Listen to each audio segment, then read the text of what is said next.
My earliest memory of His Highness the Maharaja of Mysore was when my father told me that since I was going to play tennis in South India, I should pay a visit to the Maharaja, who was a great lover of Western music, which I was also interested in.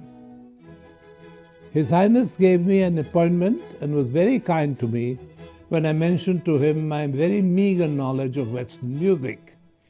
He told me that he was particularly fond of the music of the Russian composer Nicholas Medtner, whom I had never heard of and to whom he had offered a lot of recording.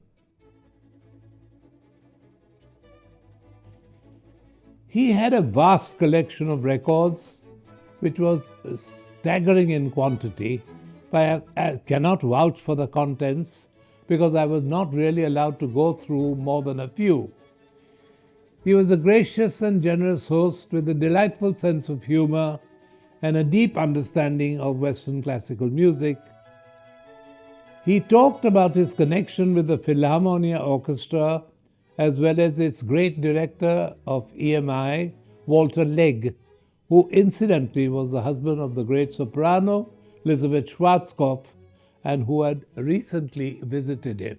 The orchestra was just recovering from the ravages of World War II and was financially in a rather precarious condition. He promised Legge that he would send £10,000 a year for 3 years, a very considerable amount at that time. To put the orchestra back on its feet, the Maharaja of Mysore invited Walter Legge to Mysore for 3 weeks and discussed the possibilities of recording his favorite pianist Dino Lipatti to record Busoni's Fantasia, which frankly I think was rather a surprising choice, but then his taste was very eclectic. His collection of pianos and his magnificent collection of records was truly awe-inspiring. His gracious family invited our Symphony of Orchestra of India to the palace to give 2 performances there in memory of their father, which we did and was a tremendous success, both in Mysore and in their palace in Bangalore.